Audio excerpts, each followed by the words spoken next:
Agora, mudando um pouco de assunto, quanto tempo dura um casamento nos tempos modernos? Durante a cerimônia de casamento religioso, por exemplo, o padre costuma dizer assim: bom, que fiquem juntos, né, até que a morte os separe. Só que em pleno século XXI, onde o índice de divórcio é quase de 350 mil num ano, no Brasil, essa frase soa mais ou menos como que seja eterna enquanto dure. Mas por quê? Há quem diga que isso é consequência da mudança da Constituição Federal lá em 2010, que derrubou o prazo para se divorciar, tornando essa forma efetiva de dissolução dos casamentos sem essa prévia da separação. Será que é isso? Será que é isso mesmo? Será que as pessoas estão se separando mais porque a Constituição Federal facilitou ou porque está ficando cada vez mais encontrar pessoas tolerantes? A intolerância está falando mais alto? Ou egoísmo, talvez, não sei. Mas independente do motivo, uma coisa é fato: ninguém casa para se separar. Então, como fazer dar certo? É por isso que eu estou recebendo agora aqui no estúdio a Andréia Alvarenga, que é terapeuta de casais. Eu acho que muita gente deve te fazer essa pergunta, né, Andréia? Como fazer um relacionamento, um casamento dar certo? Boa tarde. Boa tarde para vocês que estão nos escutando. Realmente, eu trabalho com casais há mais de 20 anos, né? E geralmente, quando os casais me procuram no consultório, estão vivenciando esse tipo de momento. E agora, será que é possível mantermos essa relação que às vezes existe há pouco tempo, há poucos anos, mas às vezes não, é uma relação de 30, 40 anos, porque as pessoas hoje em dia, sim, estão se autorizando a pensar na possibilidade de terminar um casamento também muito longo, o que há muitos anos atrás isso era inquestionável, né? Os casamentos que acabavam eram casamentos mais recentes e não casamentos muito duradouros. Sim, e o que nos chama a atenção é que pessoas que estão juntas há 30, 40, 50 anos estão se deparando com essa questão. Então, isso também já é uma possibilidade que antes era inquestionável. Então, vamos pensar justamente nesse momento de bastante dificuldade, de bastante apreensão e de bastante angústia, né? O que fazer quando nos deparamos com essa questão? Vamos voltar um pouquinho e pensando na nossa cultura e até mesmo nas cerimônias religiosas, como você mesma mencionou, até que a morte os separe. Então, nós entramos já por um casamento acreditando nisso. Então, já está garantido, né? Assim será até que a morte nos separe. Nós já escutamos desde crianças, escutando os contos infantis e viveram felizes para sempre. Escutamos sempre, geralmente as mães ou a avós dizendo: minha filha, não fique triste com o término desse relacionamento, que o homem que será o seu marido, que será o seu companheiro, está ali reservado para você, que em algum momento você irá encontrá-lo.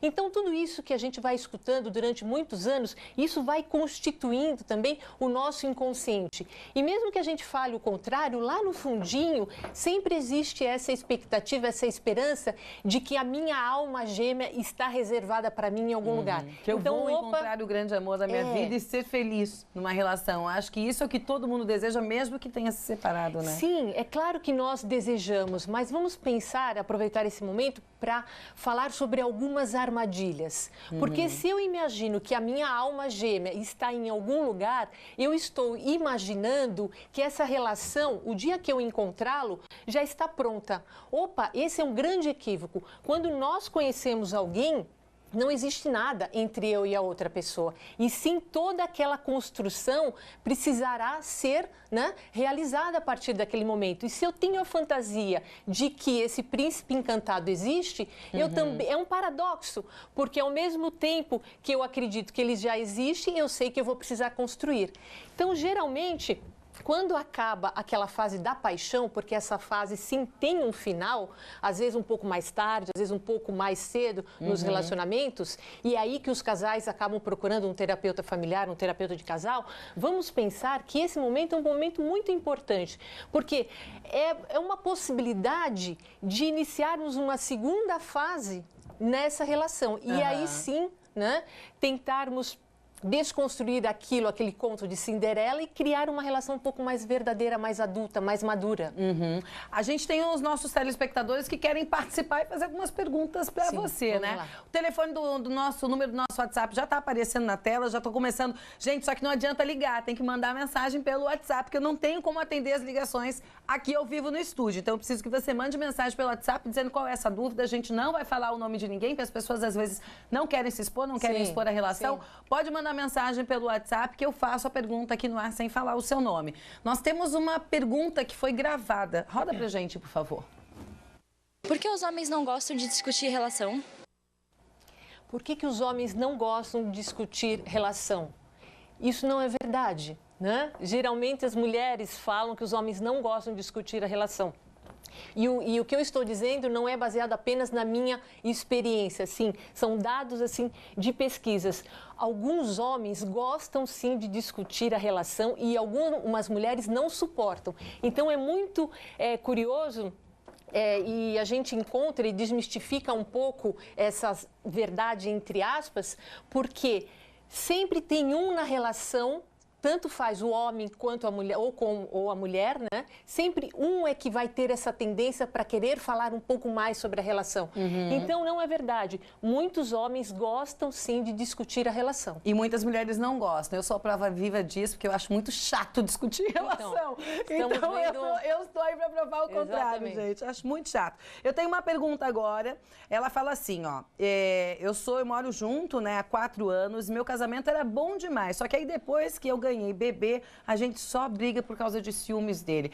É muito normal a gente ouvir relatos de casamentos que eram lindos, vivia tudo muito perfeito, o bebê nasce, todo mundo diz, filho para juntar o casal, para manter casamento. Não, eu acho que se a relação estiver muito bem estruturada, o filho separe, não junta o casal, né? Exatamente. Não o filho, né? A criança não tem culpa, né? De jeito nenhum, é tudo que acontece por causa da chegada do filho. Exatamente. Às vezes cria-se uma grande expectativa bastante romântica da constituição familiar, a vinda do primeiro filho. Não, todas as pessoas que tiveram filhos sabem que por melhor que seja a relação, o primeiro ano da vida do casal após o nascimento dessa criança realmente é um ano assim muito delicado e que muitos conflitos surgirão. Muitos casais realmente acabam se afastando com o passar do tempo, a relação, principalmente a relação sexual, vai se tornando cada vez mais distante, cada vez mais fria, por inúmeros motivos, mas um bem relevante é o quanto que essa idealização da figura materna faz muito parte também na nossa cultura. Então a mulher, ela vai se distanciando cada vez mais desse lugar de mulher, daquela que cuidava do seu marido e começa a se dedicar cada vez mais e se envolver cada vez mais aos cuidados do filho. Então, esse é um ponto bastante comum que nós nos deparamos, né? Aonde que está a mulher naquela relação? Quando a gente olha, a gente só encontra e se depara com a mãe do filho. E é claro que o marido, que até então era cuidado, era o centro das atenções, talvez em alguns momentos, para aquela mulher, não encontra mais esse lugar. Ele perde esse posto, digamos assim, Ele perde esse lugar, né? Mas é legal falar que normalmente isso acontece no primeiro ano de vida da criança, né? Porque eu acho que é uma adaptação também para a mulher. Depois de um ano, acho que os maridos precisam ter paciência, porque depois de um ano, aos poucos, as coisas vão se adaptando, até porque no começo a demanda da mulher é muito maior, né? O bebê precisa muito mais da mãe para várias coisas do que o pai. Mas depois, com o tempo, vai melhorando, né? E, infelizmente, muitas vezes o homem não consegue entender e a mulher também não consegue dar esse sinal, porque também, se é uma mãe de primeira viagem, não sabe como é que funciona. Mas depois, com o tempo, as coisas vão voltando ao normal. Olha só, tem uma pessoa que está me perguntando assim para você. O que fazer se o marido vai se tornando o oposto de você com o passar do tempo? Geralmente as pessoas dizem assim, poxa vida, eu não reconheço mais, no caso o meu marido, eu não reconheço mais aquela mulher com quem eu me casei. É uma outra armadilha. Geralmente, no início de um relacionamento, as pessoas acabam mostrando o seu melhor, naturalmente. É claro, ninguém vai querer falar e expor as dificuldades, né, no início de um relacionamento. Mas cuidado, porque algumas pessoas, tentando satisfazer o desejo do outro, tentando conquistar o outro, acabam se afastando muito de alguns valores essenciais para ela, né, acabam realmente incorporando um personagem. E com o passar do tempo, não é possível mais a gente sustentar essa máscara. E chega um determinado momento que essa máscara cai. E aí? Quem é você? Eu não te conheço. Onde está, né? Aquela Karen daquele início do relacionamento, eu não te encontro mais. Então, geralmente, né, é uma possibilidade do que acontece quando nós olhamos para aquela pessoa, você não é mais a pessoa com quem eu casei. Mas aí você faz o que numa hora dessas? Porque é o que você falou, a máscara começa a cair, né? Porque você mostrou ser uma pessoa que você não era. Como conversar com essa pessoa? Como tentar se apaixonar por essa outra pessoa, ou não sei, o que fazer numa hora dessa, já que o casamento já está ali constituído e o objetivo inicial não é se separar.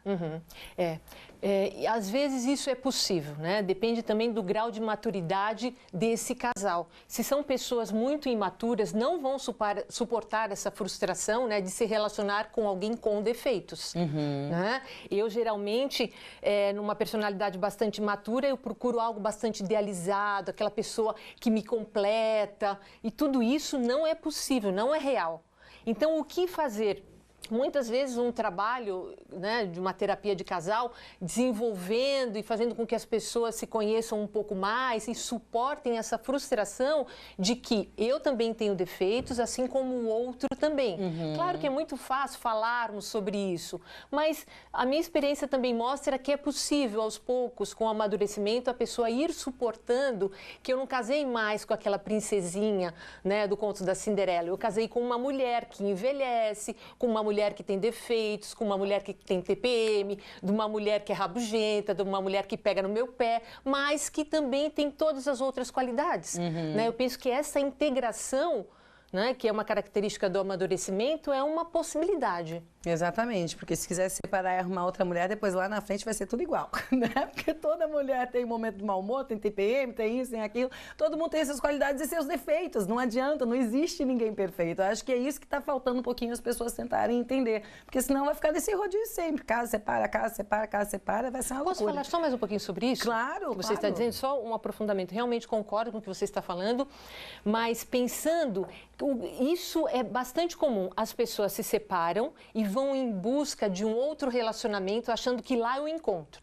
Aí lá eu não encontro, aí eu me separo e vou em busca de outro relacionamento, porque lá eu vou encontrar.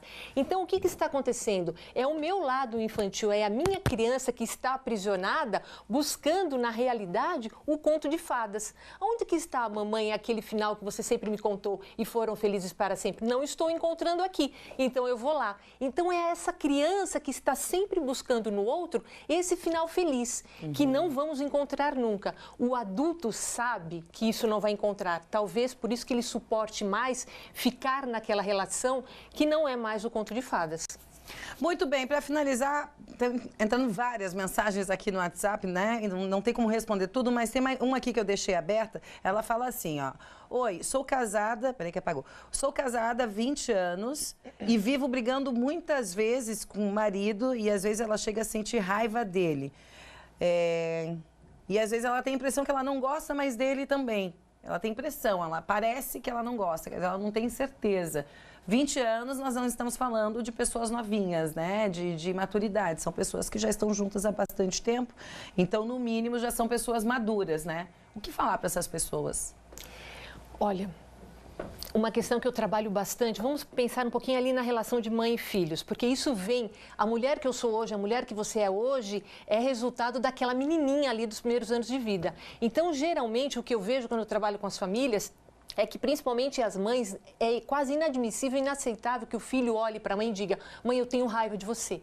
Né? Mãe, eu não gosto disso. Então, parece que esse tipo de contato com essa emoção não é permitido. E isso a gente leva para a vida adulta. Então, uma possibilidade do que está acontecendo aí, quando a pessoa começa a se deparar com esses sentimentos negativos com relação àquela pessoa que eu amava, isso fica um pouco confuso. Então, eu começo a ter raiva de uma pessoa que eu digo que eu amo, então será que eu amo? Então, talvez eu não ame. E o que a gente precisa é integrar um pouquinho que numa relação de amor também a raiva está presente, faz parte. Então, de aceitar esses momentos, que em algumas fases do casamento eu vou ter raiva assim do meu marido ou de algumas atitudes que ele vem a ter, né? Isso não significa que eu não o ame. Não sei o caso dessa pessoa, mas é uma possibilidade. Muito obrigada pela tua presença aqui. A gente podia ficar o programa inteiro, né? Batendo papo, porque o WhatsApp não para aqui, mas enfim. A gente já estourou o tempo, sou obrigada a encerrar, gente. Desculpa. Obrigada mais uma vez pela tua presença. Obrigada também pelo convite. Obrigada, viu? Até a próxima. Obrigada. Obrigada. Boa tarde. Tchau, tchau.